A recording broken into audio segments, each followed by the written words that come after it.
On passe maintenant à l'orientation en prière. 7e condition de la prière, l'orientation. Être orienté vers la qibla, c'est ça que ça veut dire. C'est une condition de validité de la prière. Celui qui prie sans être orienté vers la qibla, sa prière n'est pas valide. Allah subhanahu wa ta'ala il nous dit dans le Coran وَمِنْ حَيْثُ خَرَجْتَ فَوَلِّ وَجْهَكَ شَطْرَ الْمَسْجِدِ الْحَرَامِ وَحَيْثُ مَا كُنْتُمْ فَوَلُّوا وُجُوهَكُمْ شَطْرَهُ. Où que tu sois, tourne ton visage vers la mosquée sacrée. Où que vous soyez, tournez-vous dans sa direction. Et l'unanimité des savants est établie sur ce fait-là. Ibn Rushd, rahimahullah, il nous dit اتفق المسلمون على أن التوجه نحو البيت شرط من شروط صحة الصلاة. Les musulmans sont unanimes sur le fait que l'orientation vers la maison sacrée est une condition de la validité de la prière. Fin de citation. Il faut être orienté lorsque tu veux prier vers la qibla, par ton visage et par ton corps. Admettons la qibla elle est face à vous, tu ne peux pas prier comme ça. Après voilà, on ne parle pas de la question, on en parlera plus tard, des questions regarder à droite, à gauche, etc. etc. C'est pas dans ce chapitre-là, mais pour valider pleinement et correctement cette condition-là, il faut être orienté vers la qibla, par ton corps et ton visage. Maintenant, il y a des petits détails quand même à ajouter à ça. Quels sont ces détails? Ceux qui suivent. À quel point faut-il s'orienter vers la qibla? Tu as deux cas possibles. Soit tu vois la Kaaba de tes propres yeux. À ce moment-là, qu'est-ce qu'il te sera demandé? C'est de t'orienter vers la Kaaba, par unanimité des savants. Si tu vois la Kaaba de tes propres yeux, il n'y a pas de marge d'erreur possible. Il ne t'est pas permis d'avoir une marge d'erreur. Tu dois t'orienter vers la Kaaba, par ton corps et ton visage, si tu la vois de tes propres yeux. Ibn Qudama rahimahullah, parmi les nombreux savants qui rapportent l'unanimité sur ce fait-là, il dira in kana ar-rajul mu'ayinan lil Kaaba, si l'homme, si la personne voit la Kaaba, son obligation fa farduhu salatu ila ayniha. Son obligation sera de prier en direction claire de la Kaaba, de s'orienter exactement vers la Kaaba. La na'lamu fihi khilafan. Nous ne connaissons pas de divergence à ce sujet. Deuxième cas possible, la Kaaba n'est pas visible. Tu ne vois pas la Kaaba de tes propres yeux.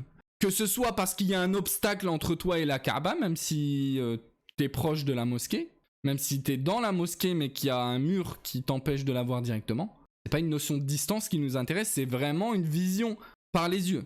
Tu ne la vois pas. Et puis, a fortiori, bien entendu, si tu es loin de la Kaaba, comme nous par exemple, éloignés que nous sommes de la Kaaba, on ne la voit pas bien entendu. Qu'est-ce qui nous est demandé à nous? Est-ce qu'il nous est demandé exactement le degré de la Kaaba ou on tolère une marge d'erreur? Eh bien, dans cette situation-là, on se contente de s'orienter vers la direction de la qibla. Sous-entendu, même s'il y a une petite marge d'erreur, on n'est pas au degré près ici. On veut que tu sois dans la direction, que tu t'orientes vers la direction de la Kaaba, pas vers la Kaaba. Il y a une nuance en fait qu'il faut retenir. C'est que dans le premier cas, on te demande de t'orienter vers la Kaaba, et dans le second, on te demande de t'orienter vers la direction, dans la direction de la Kaaba. Ibn Taymiyyah, rahimallah, il précise que derrière cela, on entend que la petite déviation, le fait d'être légèrement dévié de quelques degrés, c'est pas grave. À partir du hadith du prophète sallallahu alayhi wa sallam, ma bayna al-mashriqi wal maghribi qibla, tout ce qui est entre l'est et l'ouest constitue la qibla, on comprend ce qu'Ibn Taymiyyah nous dira. لو كان منحرفا انحرافا يسيرا لم يقدح ذلك في الاستقبال.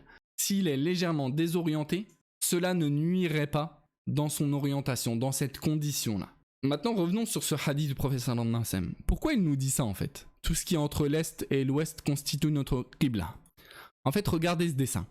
Le prophète sallallahu alayhi wa sallam, quand il dit ça, il est à Médine. Le changement de la qibla, parce qu'avant cela, les musulmans priaient non pas vers la qibla, vers la Mecque, mais avant les musulmans priaient vers le Quds, comme vous le savez, vers la maison sacrée de Jérusalem. C'est l'année 2 de l'Hégire que la qibla, elle a changé. Qu'Allah subhanahu wa ta'ala a ordonné aux musulmans de ne plus s'orienter vers Jérusalem, mais de s'orienter vers la Mecque. Donc au moment où ça arrive, le prophète sallallahu alayhi wa sallam, il est à Médine. On sait que le prophète sallallahu alayhi wa sallam, il priait déjà à la Mecque, avant l'Hégire, D'ailleurs, dans certains textes authentifiés par certains savants, et Ibn Kathir aussi le mentionne dans son tafsir, même Cheikh Al-Uthaymin le citait dans Sharh Al-Mumti', le prophète sallallahu alayhi wa sallam, c'est vrai que ça me posait problème dans certains hadiths, on voit le prophète sallallahu alayhi wa sallam qui priait vers la Kaaba, mais en fait c'est parce qu'il aimait faire en sorte qu'entre Jérusalem et lui, entre Bayt al-Maqdis et lui, il y a la Kaaba. Je reviens dessus. Le prophète sallallahu alayhi wa sallam, quand il nous dit ma bayna al-mashriqi wal maghrib qibla, entre l'est et l'ouest, il y a c'est la qibla, c'est la bonne direction où prier. En fait, il nous dit ça quand il est à Médine, entre l'est et l'ouest, c'est la qibla. Donc tout cet angle-là, c'est la qibla pour nous. On va pas invalider ta prière tant que tu pries dans cette direction-là. Pourquoi il dit ça? Parce que pour lui, en fait, la Mecque, elle est au sud. Donc c'est pour ça, ne comprenez pas à travers ce hadith-là que même pour nous en Europe, tout ce qui est entre l'est et l'ouest, c'est la qibla pour nous. Non. Mais en fait, il faut comprendre que quand tu vois pas la Kaaba, il n'y a pas besoin d'exagérer en fait. Tant que tu pries dans cet angle-là, c'est valide en fait. Et c'est pour ça que certains savants disent, tu vois l'erreur de certaines personnes dans les mosquées, chercher l'angle exact soi-disant. Tu vois certaines personnes, beaucoup de personnes, moi je vois ça dans énormément de mosquées, des gens qui exagèrent dans ce point-là. Tu vois qu'ils ont construit la Kaaba, leur mosquée, pardon, ils doivent prier dans ce sens-là. Et en fait, quelqu'un est venu plus tard et il a dit, non mais en fait la Kaaba elle est là. Elle est pas là, comme vous avez construit votre mosquée, elle est là. Et tu vois que dans la mosquée, tout le monde prie différemment. Tout le monde, c'est désaxé. Ou des fois, dans certaines mosquées, tu vois qu'il n'y a que l'imam qui est désaxé. Il n'y a pas de problème, en fait, là-dedans. Il n'y avait pas de problème à continuer de prier comme ça. Il n'y avait pas besoin, en fait, de se compliquer la vie. Non. Parce que c'est toléré, en fait. Il n'y a pas de problème. Même si on se rend compte, parce que c'est ça l'intérêt, c'est parce même si on se rend compte que tu es légèrement désorienté, c'est pas un problème, en fait. C'est pas un problème.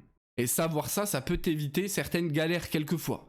Quand tu pries dans un lieu assez petit et que tu ne peux pas prier exactement vers la Kaaba. Vers la Kaaba. Mais que tu peux prier dans la direction approximative. T'as moyen de prier bien si tu te décales légèrement? Bah non, je peux pas prier parce que je suis pas exactement dans le degré de la Kaaba. En partant du principe que tu arrives à savoir par ton téléphone ou je ne sais quoi, que tu es bien axé vers la Kaaba, parce que des fois même nos téléphones, c'est pas des sciences exactes. C'est important à comprendre. Il nous reste quelques questions à voir. Parmi ces questions-là, dans quel cas sommes-nous excusés de ne pas prier vers la Qibla? On est excusé de ne pas prier vers la Qibla dans 3 situations. Lorsqu'on est dans l'impossibilité de connaître la direction de la Qibla. Deuxièmement, lorsqu'on est dans l'incapacité de s'orienter vers la Qibla. On sait où elle est, mais il ne nous est pas possible de nous orienter vers la Qibla. On va voir dans quelle situation. Et troisième cas, la peur extrême. L'extrême peur. Et après, il y a une mention spéciale en bas, liée aux voyageurs. Donc, prenons la première situation. 1. L'incapacité de connaître la direction de la Qibla. Par exemple, tu es dans le désert. Ton téléphone, il marche plus. Si on admet que tu as la possibilité maintenant avec quelques applications de savoir où elle est, ou t'as pas de réseau, ou je ne sais quoi, tu peux pas savoir où elle est la Qibla. Et tu peux pas retarder la prière parce que sinon tu vas pas prier à l'heure. À ce moment-là, tu es dans le cas où il t'est possible de prier n'importe où. Deuxième cas, tu sais où elle est, la direction de la Qibla, mais tu peux pas t'orienter vers elle. Par exemple, tu es dans un lit d'hôpital, qu'Allah t'en préserve, et tu es plâtré de partout, on te dit tu peux pas te lever, t'es immobilisé, paralysé, ce que tu veux, et ton lit, il est dos à la Qibla. Et toi tu demandes par exemple, est-ce que vous pouvez pour les prières m'apporter quelqu'un qui me dirige vers la Qibla? On te dit non, c'est pas possible. Il y a des trucs branchés à droite à gauche, tu peux pas. On peut pas te déplacer. Et ben à ce moment-là, même si tu sais que la Qibla elle est dos à toi, et ben tu pries n'importe comment. Tu pries pas n'importe comment, mais tu pries dans la direction dans laquelle tu es tourné. Troisième situation, la peur extrême. La peur extrême, donc quelque chose qui n'est pas forcément facile à jauger, mais qui par exemple s'appliquait en temps de guerre. Par expansion, peut s'appliquer dans certains cas d'extrême peur. Allah subhanahu wa ta'ala il nous dit dans le Coran فَإِنْ خِفْتُمْ فَرِجَالًا أَوْ رُكْبَانًا. Mais s'il vous arrive à craindre un danger, mais vraiment le craindre, hein, c'est pas une peur infondée ou une petite peur, non, c'est un danger vraiment catastrophique. Alors faites votre prière en marchant ou sur le dos de vos montures. Et Ibn Omar, radiyallahu anhu, il nous rapporte la chose suivante, il nous dit فَإِنْ كَانَ خَوْفٌ هُوَ أَشَدُّ مِنْ ذَلِكَ صَوْلَوْا رِجَالًا قِيَامًا عَلَى أَقْدَامِهِمْ. Il dira, si la peur devient plus intense que cela, aussi intense que cela, que le temps de guerre, alors qu'ils prient à terre, en position debout ou sur leur monture. مُسْتَقْبِلِ الْقِبْلَةِ أَوْ غَيْرَ مُسْتَقْبِلِيهَا. En direction de la Qibla ou non. Nafi, il dira, La arabna Omar ذكر ذلك إلا عن رسول الله صلى الله عليه وسلم. Celui qui rapporte d'Ibn Omar, il dira, je pense, enfin je considère que Ibn Omar, il a forcément dit ça parce qu'il l'a entendu du prophète sallallahu alayhi wa sallam. C'est ce qui en fait techniquement un hadith. Et enfin, mention spéciale aux voyageurs. Pourquoi? Parce que lui, même s'il devrait pas, il n'est pas cité généralement dans cette rubrique-là, parce que là on parle vraiment d'excuses où il y a une nécessité. Mais mention spéciale aux voyageurs, pourquoi? Parce que je pense que vous pouviez y penser. Le voyageur, lorsque tu es en voyage, masafata qasr, tu peux prier dans une direction autre que la Qibla. Le prophète sallallahu alayhi wa sallam, il est rapporté de lui, Amir ibn Rabi'a, il nous dit Ra'aytu Rasulullah sallallahu alayhi wa sallam yusalli ala rahilati haythu tawajjahat bihi. J'ai vu le prophète sallallahu alayhi wa sallam prier sur sa monture là où sa monture elle se dirigeait. Et la vie le plus juste, c'est que c'était en voyage que ça se passait ça. Et dans un autre hadith rapporté par Anas ibn Malik, il nous dira وَكَانَ إِذَا سَافَرَ النَّبِيُّ صلى الله عليه وسلم فأراد أن يتطوع استقبل بناقته القبلة فكبر ثم صلى حيث كان وجه ركابه. Le prophète sallallahu alayhi wa sallam, lorsqu'il était en voyage et qu'il voulait faire une prière surérogatoire, il s'orientait vers la Qibla avec sa monture et après il se souciait plus de où il était, de vers où il priait. Donc c'est pour ça que en voyage et seulement en voyage et seulement pour une prière non obligatoire, la personne elle peut ne pas prier vers la Qibla. Et après le paramètre assis, bah ça c'est pour une prière surrogatoire. On sait que pour une prière surrogatoire, même si t'es pas en voyage, tu as le droit de prier assis. On en reparlera plus tard de ça. Donc incapacité de connaître la direction ou incapacité de s'orienter vers elle malgré qu'on sache où elle s'oriente, où elle est la direction de la Qibla, et la peur extrême. Mention spéciale aux voyageurs. On s'arrête là-dessus. Barakallahu fikum, nasalullah ta'ala bi asma'il husna wa sifatil ula, an yaghfira lana wa an yarhamana, Allahumma faqihna fid din, Allahumma tub alayna fa innaka at-tawwabur rahim, wa barik lana fi a'malina wa a'malina wa fi arzaqina wa fi aqwatina wa fi quwwatina.